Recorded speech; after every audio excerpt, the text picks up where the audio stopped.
5 minutes before walking down the aisle, Claire Morgan heard her groom's voice through a hotel door. Daniel Carter was laughing into the phone, the kind of laugh she once thought meant devotion. But that morning, his words were sharper than any blade. One more pill. After the vows, she won't wake up. Everything she owns will be ours. Her entire body froze. The bouquet slipped from her hand, petals scattering across the polished floor. Her heart thumped so violently, it seemed ready to tear through her chest. Every fiber of her being screamed to believe she had misheard, that this was stress playing tricks on her.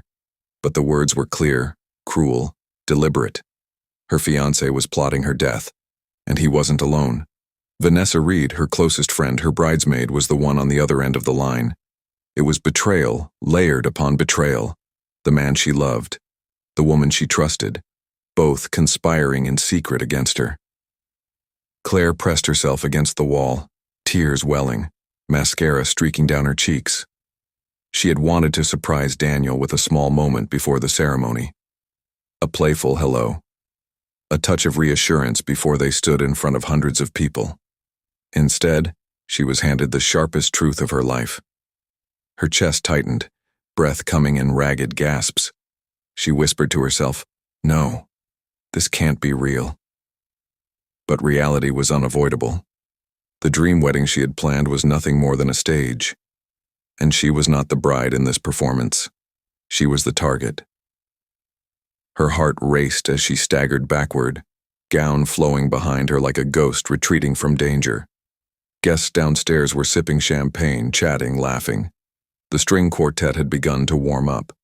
But upstairs, the bride's world had collapsed into silence.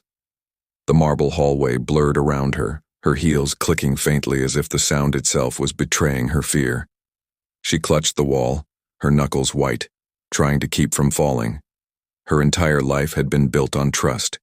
Trust in family, trust in friends, trust in love.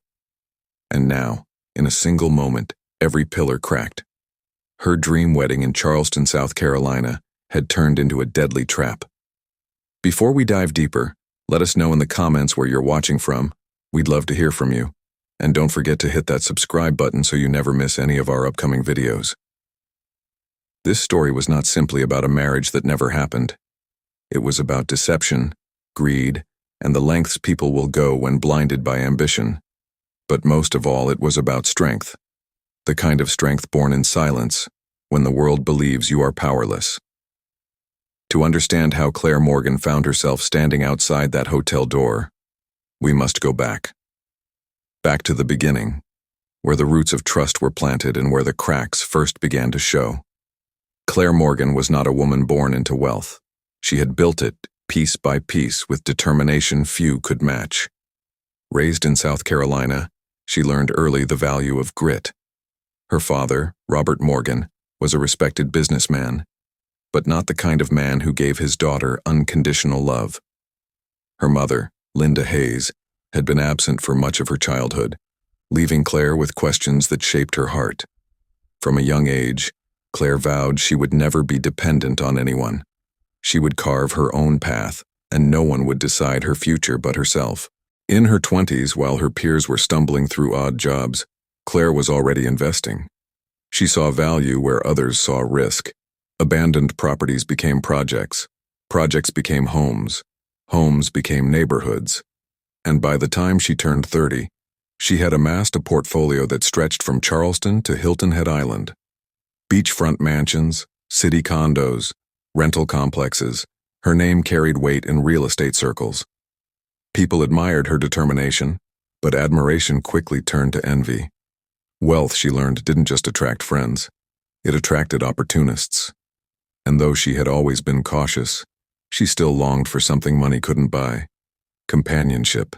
A partner who would love her not for her fortune but for her heart. That's when Daniel Carter entered her life. He was smooth, confident, the kind of man who carried himself as if every room belonged to him. He wasn't wealthy, not compared to Claire, but he had ambition and charisma. He said all the right things, listened at the right times, and most importantly, he made her feel seen. To the outside world, Daniel was the perfect match. a rising entrepreneur paired with a successful self-made millionaire. But to Claire, he was more than an image. He was a promise, the promise of belonging. Their relationship moved quickly. Within months, Daniel was woven into every part of her life. He met her family, attended business dinners, charmed her colleagues. Even her bridesmaid, Vanessa, welcomed him warmly, often praising how happy he made Claire. For the first time in years, Claire let her guard down. She believed she had found not just a partner but a protector. But Daniel was careful. He knew how to play the long game. He watched her routines, learned her habits, and positioned himself as the man she could lean on.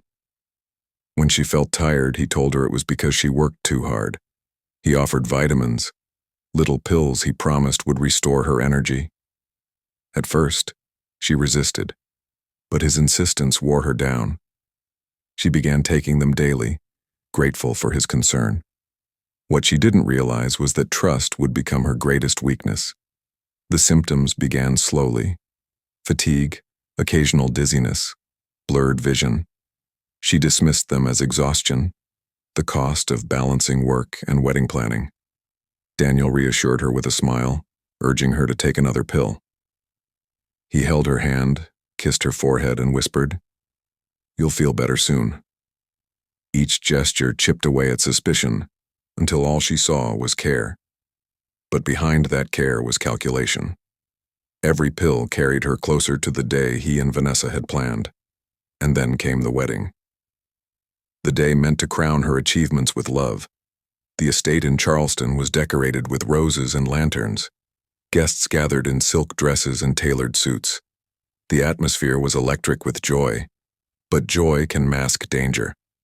And in that joy, Claire stood before a mirror, adjusting her veil, believing she was hours away from the happiest moment of her life. What she didn't know was that the two people she trusted most were already congratulating themselves. Daniel with his charm, Vanessa with her loyalty turned traitorous. Together they were preparing to end her story before it even began.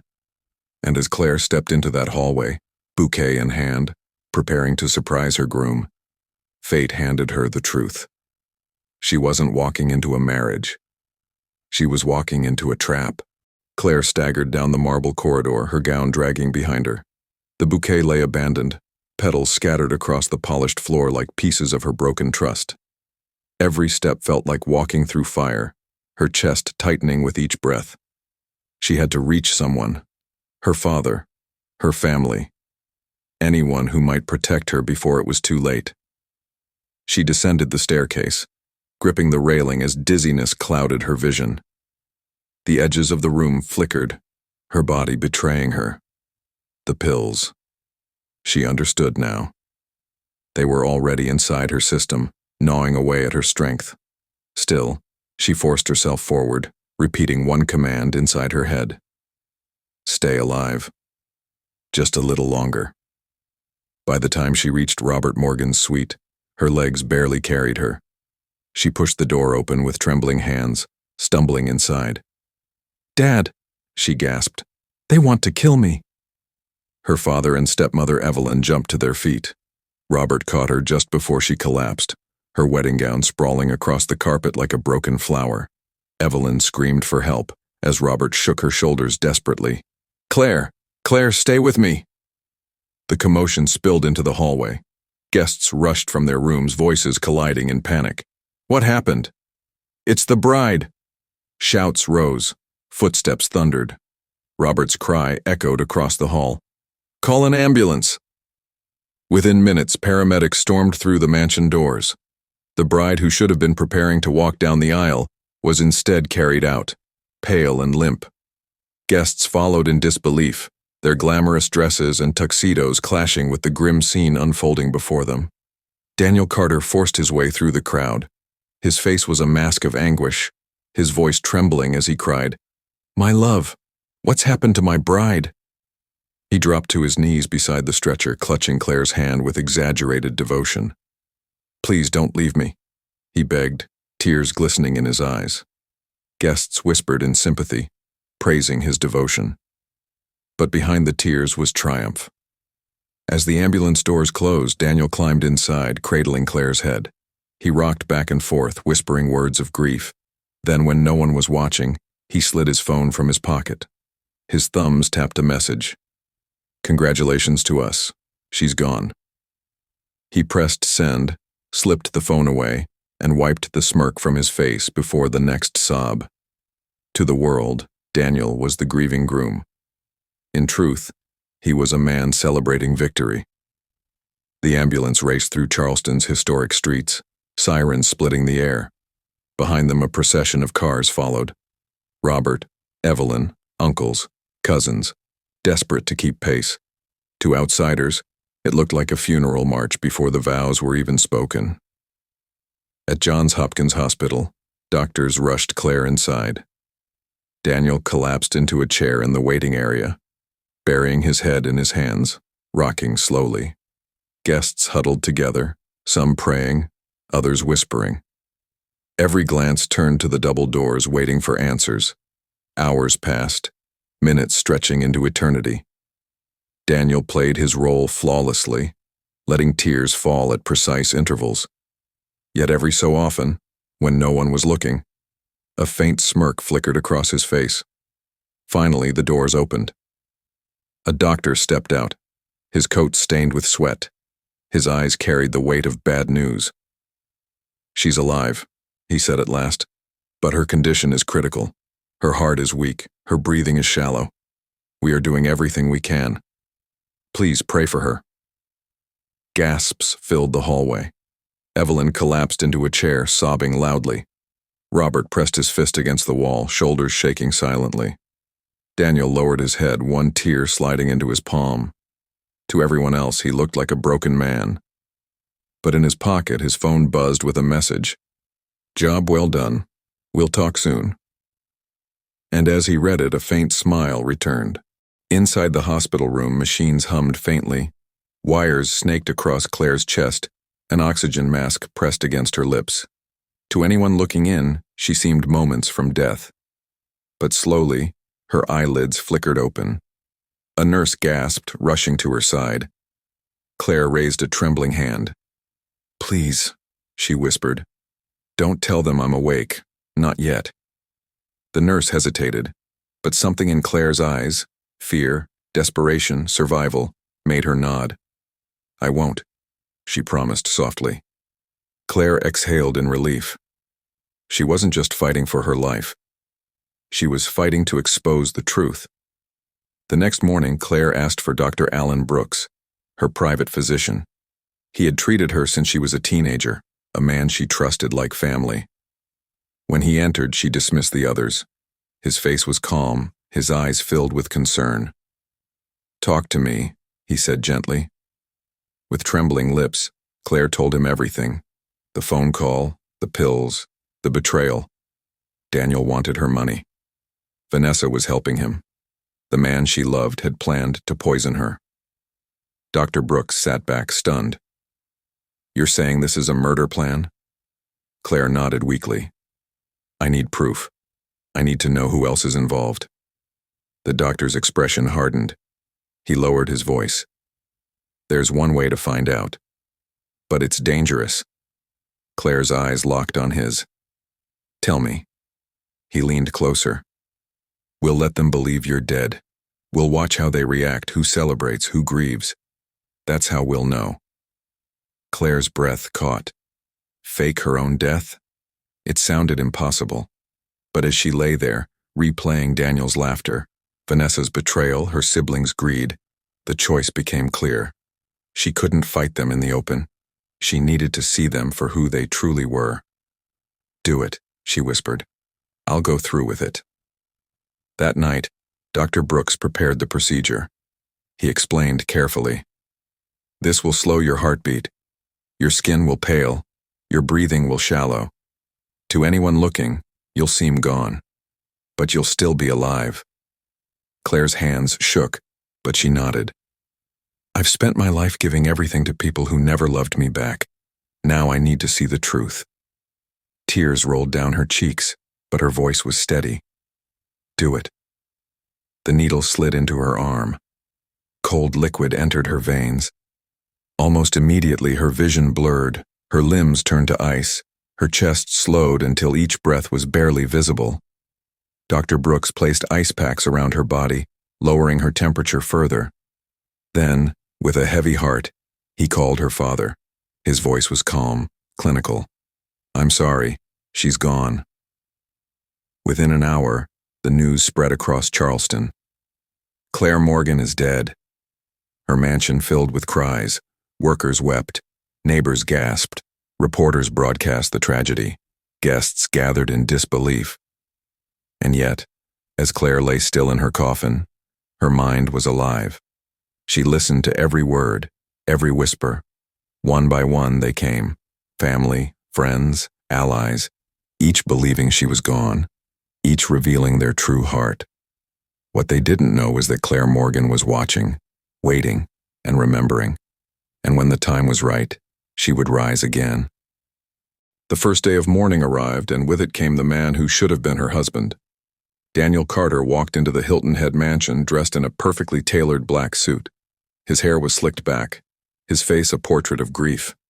Every step he took was measured, deliberate, as if he wanted the whole world to see a man carrying the weight of unbearable sorrow.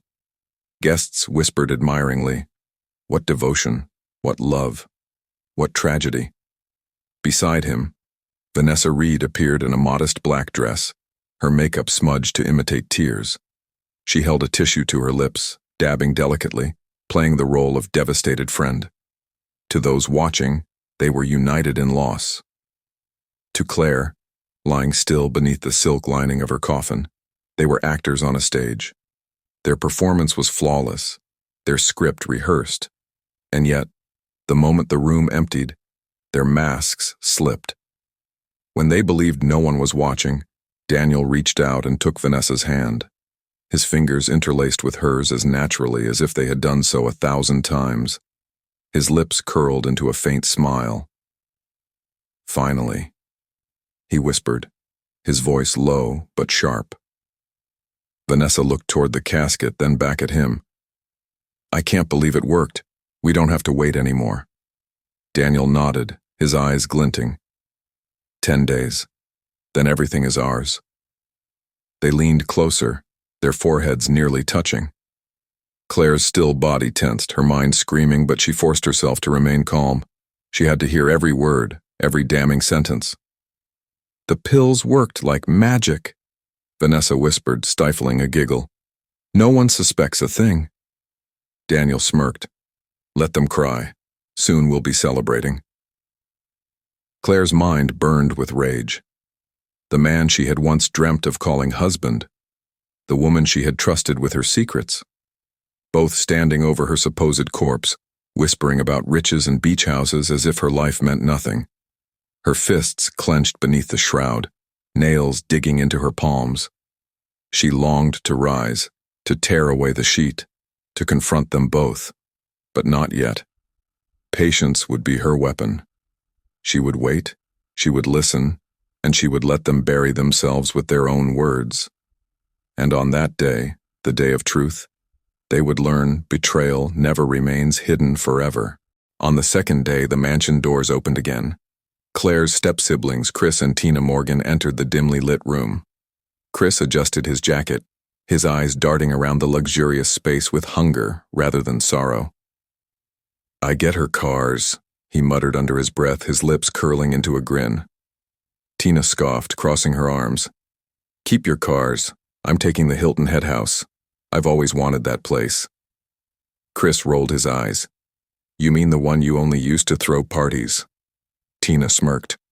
"Exactly. What's the point of a house if you can't enjoy it?" Their laughter echoed against the walls, harsh and hollow. Claire's heart sank. These were the siblings she had cared for, supported, defended. She had paid Chris's debts, funded Tina's ventures. She thought they loved her, even if imperfectly. Yet here they were, circling her coffin like vultures over a carcass. On the third day, her father, Robert, entered, accompanied by Evelyn. Robert's shoulders sagged, his face pale. He approached the casket slowly, his hand trembling as he reached out and touched the silk cover. "My firstborn," he whispered, his voice breaking. For a moment, Claire's frozen heart stirred. Could it be real? Did he truly grieve for her? But then Evelyn leaned close, her hand on his arm, her voice soft but poisonous. At least now the money's yours. You don't have to ask anymore. Robert's hand dropped. He hesitated, then gave the smallest of nods. You're right, he muttered. Claire's heart cracked. Her father, the man she had spent a lifetime trying to please, had never loved her for who she was. He had loved what she provided, and even in death he valued her wealth more than her life. On the fourth day, the air shifted. Linda Hayes, her estranged mother, entered the room alone. Unlike the others, she didn't look around at the grandeur of the mansion. She didn't scan the walls or the furniture or the casket with hungry eyes. She went straight to her daughter. Her knees buckled as she reached the coffin, her hands trembling as she touched Claire's cold fingers. My baby, she whispered, her voice breaking. I never wanted to leave you. I fought for years, but Robert kept us apart. He told me you hated me. He told me you never wanted to see me again. Tears streamed down her face, dripping onto Claire's still hand. I missed every birthday, every heartbreak, every success, and now it's too late. She buried her face in her palms, sobbing. For the first time in days, Claire's heart didn't break. It healed. Her mother had loved her. She always had. The fifth day arrived quietly. The household staff gathered in silence, their heads bowed. Some whispered prayers, others wept softly. Unlike the family, their sorrow was real. These were the people who had seen Claire every day, who had worked in her home, shared meals, and received her kindness. They weren't wealthy, but they had been loyal. One by one, they paid their respects and left the room. All except David Miller, her driver. He lingered at the edge of the casket, his eyes fixed on her still face. His shoulders rose and fell with unsteady breaths. Finally, he stepped closer, his voice trembling. I'm sorry, Claire. I should have told you. I saw things between Daniel and Vanessa. I knew something wasn't right. I wanted to warn you, but I was afraid. Afraid you wouldn't believe me. Afraid I'd lose the little I had. His words cracked with regret. He gripped the edge of the casket, his knuckles white. His voice dropped to a whisper. The truth is, I love you. I've loved you from the moment I saw you. I knew it was foolish. A driver and a woman like you. How could I ever say it? So instead, I stayed silent. I gave up everything just to be near you, even if you never knew how I felt. Tears fell freely now, splashing onto the silk. His body shook as he leaned closer. If you can hear me, I hope you know. I would have traded everything to keep you safe. His confession pierced through the cold silence. Claire's heart ached. Amid all the lies, all the betrayals, here was truth. Pure, painful, unfiltered truth. She longed to reach out, to tell him she heard him, to wipe away his tears. But she stayed still, clinging to her plan. David pressed his forehead against the casket, his voice breaking completely. I hope wherever you are, you're at peace. He lingered for a moment, then pulled away, wiping his eyes. As he turned to leave, Claire felt something she hadn't in days. Hope. For the first time since overhearing Daniel's betrayal, she realized love still existed. Not the kind Daniel promised, not the kind Vanessa pretended, but real, enduring love from someone who had expected nothing in return. It gave her strength. She clenched her fists beneath the silk, her mind sharper than ever. The web of betrayal was deep, but not unbreakable. And when the time came, she would tear it apart piece by piece. The 10th day arrived with a heavy sky. Rain tapped against the windows of the Hilton Head mansion as the final mourners gathered. They came dressed in black, their faces arranged into masks of sorrow, but their eyes revealed anticipation. For 10 long days they had played their roles, whispering behind closed doors, calculating what they would inherit. And now, the wait was over. They sat in Claire's grand living room, the casket at the center, candles flickering against its polished wood. Every seat was filled, yet the silence was thick, broken only by the soft hum of the ceiling fan. All eyes turned when the lawyer entered, carrying a small black case. He set it on the table, opened it, and pulled out a flash drive. The room shifted. Whispers rose, nerves cracked. With calm precision, the lawyer walked to the large television mounted on the wall and plugged it in. The screen lit up. At first, static. Then an image. Daniel Carter standing in a dim hotel hallway. Vanessa Reed at his side. Gasps echoed. Some covered their mouths. Others turned pale. Daniel shifted in his seat, his eyes darting nervously. On the screen, Daniel leaned close to Vanessa, whispering words too soft to hear. Then another clip. Daniel and Vanessa walking into a hotel room hand in hand. A third, Vanessa adjusting her dress, Daniel kissing her cheek. The room erupted. "What is this?" "It can't be." Daniel shot to his feet, his voice sharp. "Turn it off." But the lawyer raised a hand. "This was Claire's wish. You will watch it all." Silence fell again. Clip after clip revealed the truth. Secret meetings, intimate embraces, whispered plans about money, property, pills. Every second burned deeper into the room's memory. By the time the final clip ended, no one could meet Daniel's eyes. But the screen wasn't finished. It flickered again, and this time Claire Morgan appeared. Alive, calm. Her face was pale but resolute, her eyes steady. She sat against a white background, her voice clear.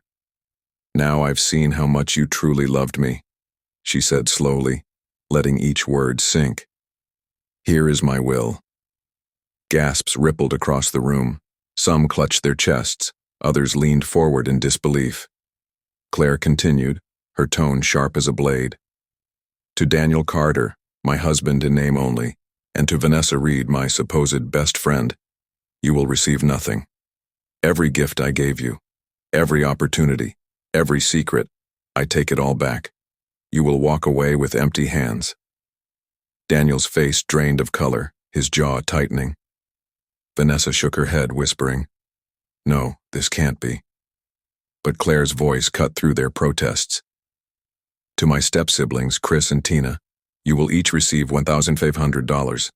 Consider it payment to stay far from me forever." The camera zoomed slightly closer. Claire's eyes glistened but did not break. "To my father, Robert Morgan, and his wife Evelyn, you will receive $1 million, not out of love, but out of duty. With this, we are finished. We are strangers." Robert lowered his head, shame flooding his face. Evelyn clenched her jaw but said nothing. Then Claire's voice softened. "To my mother, Linda Hayes, I am sorry for the years we lost. I believed lies, and I pushed you away. But today, I want to start again. You will receive everything a mother deserves. My forgiveness, my time, my love." Linda burst into tears, her sobs filling the room. Claire's lips curved faintly into a smile. "And finally," she said, pausing. The room leaned forward. "To David Miller, my driver, the man who confessed his love when he thought I could not hear him. David, I love you too. Will you be mine? Will you build a life with me?" The room froze. Gasps, whispers, shock. David's face flushed, his eyes wide, his chest rising and falling rapidly. He could hardly breathe.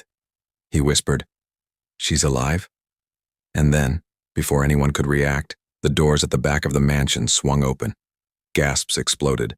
There she was, Claire Morgan, alive, glowing, stronger than anyone had imagined, her veil gone, her hair cascading down her shoulders, her eyes locked on the room.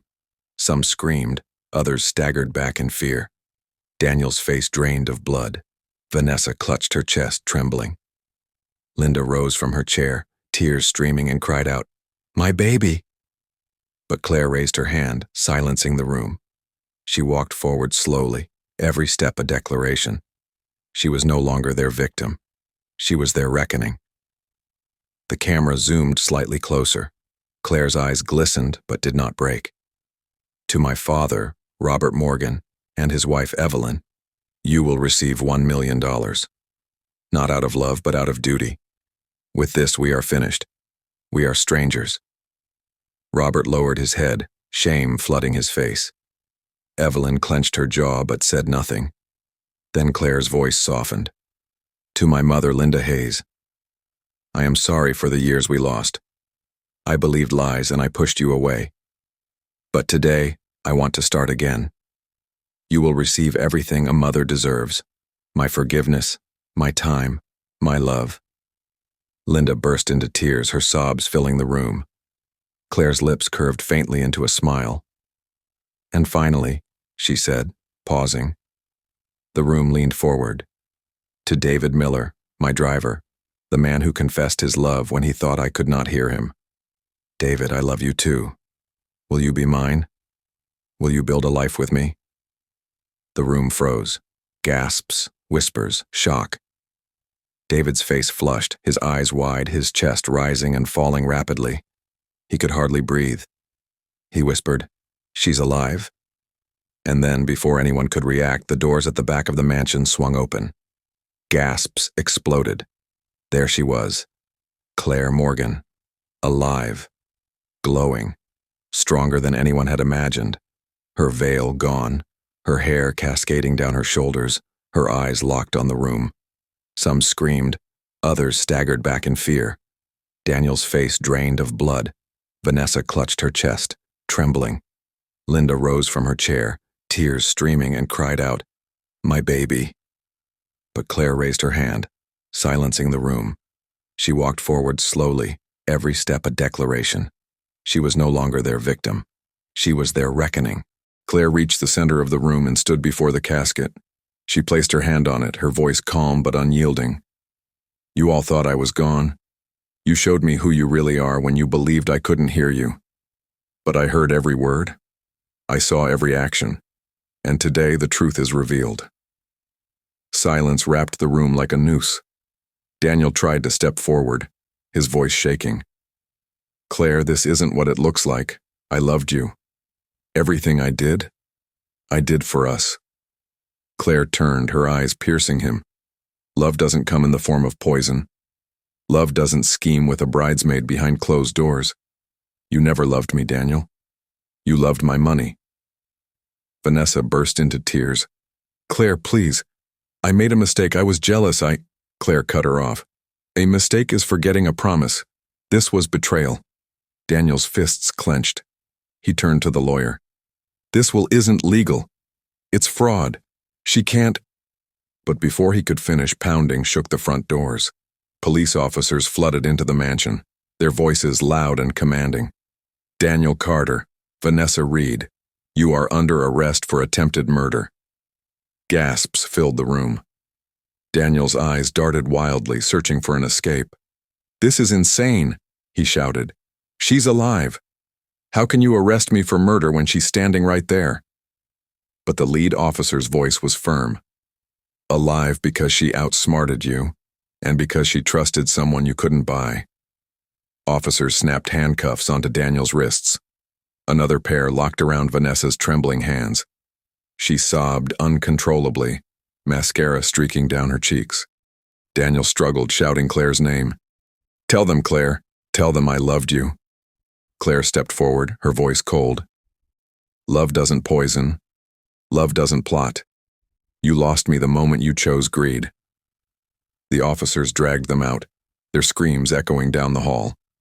The heavy doors slammed shut behind them, leaving the room in stunned silence.